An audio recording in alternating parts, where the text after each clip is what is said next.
Welcome to Breaking News. I'm Miley and bring for you latest news on today. On the night of Saturday, October 20, 1973, Archibald Cox, the Watergate Special Prosecutor, asked that there be a consequence for actions that the President of the United States has just taken. Earlier that day, President Richard Nixon has ordered Cox fired and his office shuttered. In what became known as the Saturday Night Massacre, Attorney General Elliot Richardson, citing the rule of law, refused to carry out Nixon's order and resigned. So did the Deputy Attorney General William Booker Soles. The Solicitor General Robert Bork, the number 3 official in the Justice Department, ultimately agreed to dismiss the special prosecutor. The firing, though, proved to be a political debacle for the president. Cox became a national hero. Bork became a national villain. And in a fatal political blow to Nixon, it accelerated the exposure of an astonishing scheme that brought elements of authoritarian rule to the United States, by which the president and his aides tried to use the FBI and the IRS to harass and spy on American citizens. In addition, a committee run by John Mitchell, the former Attorney General, had operatives, some of whom had worked for the FBI and CIA, burglarized and bugged the offices of President's political opponents, placed false stories about them in the press, and spy on Democratic presidential candidates, staffers, and family members. After news of these activities was first reported, Nixon told his aides to ask CIA officials to help hold an investigation into them.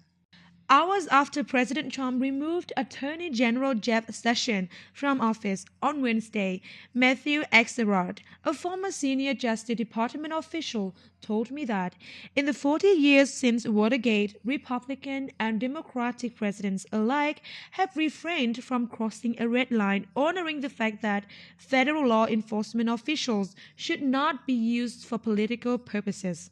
Axelrod, who was appointed by George Bush and served in the Justice Department for 13 years during the Bush and Obama administrations, said that presidents do have the Justice Department carry out policies that reflect the political agenda, from antitrust investigations to civil rights enforcement.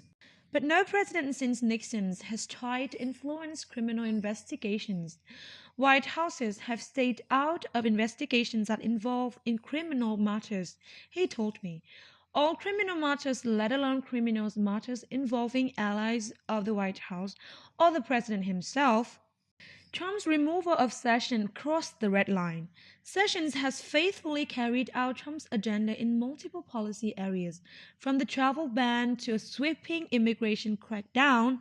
The only area where he failed to implement the president's wishes was in limiting Robert Mueller's investigation of the president himself.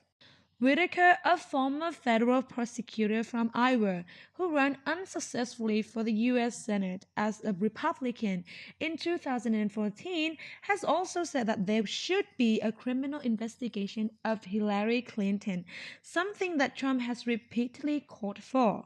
Axelrod declined to speculate on what actions Whitaker and Trump might take, but he was clear about recent history. I worked at DOJ under both a Republican and a Democratic president. While some of the policies changed, the commitment to independence and the rule of law, to doing it the right way, never wavered. He said, yesterday, for the first time in the 4 decades, it did. And this story appears in Breaking News, a news format and related tweets, and turns around the danger of a slow-motion Watergate. Subscribe and follow us along with more about Trump's administration policy and the situation of election. And with that, ladies and gentlemen, we have reached the duration of today's program. Thank you for watching.